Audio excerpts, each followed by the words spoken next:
Okay, so welcome back to UFOs Above Us. This is the second in the series I'm doing on the Grand Canyon. And today we're just going to do a fairly short video to look at a interesting feature I found in this giant column. Look at the height of this thing. Hundreds and hundreds of feet, almost straight up. And yet there's clear evidence that somebody has been carving on this. And what's interesting about it is a couple of things. First, why did they stop? I mean, you can tell this has been carved on, and I'll show you why. In fact, let's just go to the zoom so you can see it more clearly. You can see the top of this has been carved out. Even though all this is rough, there's definitely something that's been kind of fine-tuned. And the shape of this, what I believe is going on is this is going to be a human face. And maybe this is the top of a crown or something. But what I think is most interesting about this is not only do you have this size, which we'll assume is a human face, but then you've got this much larger, I have to assume is a head, that'd be the crown that they're carving, and they stopped right in the middle of it. So first, why did they stop? And there's a couple of theories that you might consider. One is, if this was happening thousands of years ago, the biblical explanation could be that there was a flood that wiped out whatever this ancient civilization was while they were in the middle of working on this. Another theory, equally valid, something to consider, is possibly if it was older than that, a meteor strike could have wiped out life and stopped that.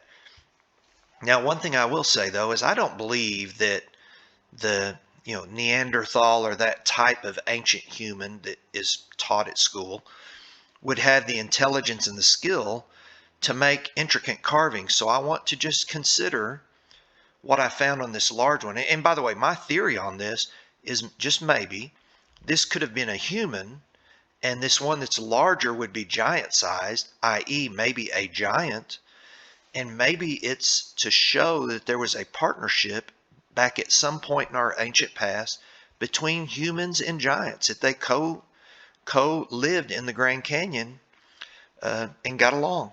And there's a lot of evidence of giants in the United States, especially the southwestern United States. But there's also evidence here that this wasn't some Neanderthal carving. This was a very advanced civilization to be able to do this. And to kind of demonstrate my point, I'm just going to zoom in right here. If you look at this spot on this, what I'm considering the giant's head carving, they'd already carved out a pretty intricate carving of some kind of little being right here. And if I zoom it in, I assume you can see this. What I think is here's the head of the little being, a couple of eyes and a nose sticking out, and their mouth. And you can see this relief carving around it. So they carved away the stone. I'll back up so you can see it a little easier. They carved away the stone, and then they kind of in relief with the being showing here. Here's his body, and probably what they're working on here was two legs. I think this is an arm, even has something they were trying to carve in the arm. And I don't see the second arm, but it's probably back here, and they haven't carved it out enough to show it.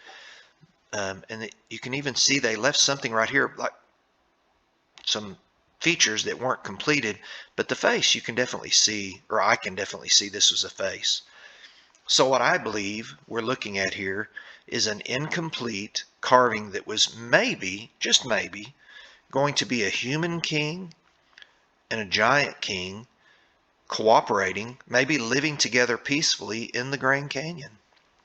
So, and if you look carefully here, there's some other things that I saw that kind of indicated man-made carvings on this side of the cliff face.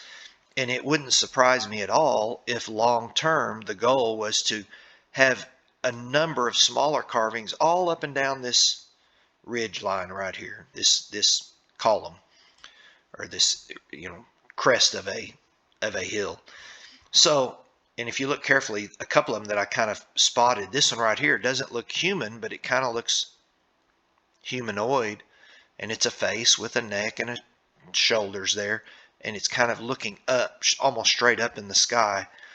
And then if you look right here next to it, I think there's another carving of something. It looks more insect than human to me, because I see what to me kind of looks like two antennas sticking up with something on the tops of them. And it's maybe peering out of a tube of some kind right here. although that tube kind of has what looks like a square lid right there. So I don't know what these are, but they don't look man-made. I mean, they don't look naturally occurring at all. They certainly show some kind of intelligent design to me. Now, you may see it differently, and of course, I always welcome any comments with alternative ideas on this. I'm just kind of developing as we go the thoughts that I've got about the Grand Canyon, and it wouldn't surprise me at all if there weren't giants in the Grand Canyon. And I'll show more pictures that I've already seen, but I can only do so many of these videos. They do take some time for me to set up and work. I think that this is an ancient, very intelligent, advanced civilization of humans, but also that there were giants co-living in the Grand Canyon. And I think this is pretty good evidence, if it is what I'm thinking it is, which is a human face and a giant face side by side. That's pretty good evidence that they were in some kind of a getting along relationship. They may not have been living together, but they're at least getting along by evidence of this. And it's a shame that this wasn't finished. However, if it was finished, it might not still be there, because I think a lot of the features in the Grand Canyon are either being covered up, destroyed, or hidden for whatever reason by our government. And you know, I've always said all along, I am not anti-government here, and there may be a very good reason that they had to cover some of those things up. Perhaps it has to do with, you know, the national security of our country, but also it might have to do with, sorry about that, it might have to do with the fact that people, they feel like can't cope with what they would see. So we're going to talk more about that in the future, but for today I'm going to wrap up by saying that this is Matt at UFOs Above Us, and I want to remind everybody to keep watching the skies. The answers we're all looking for are really up there,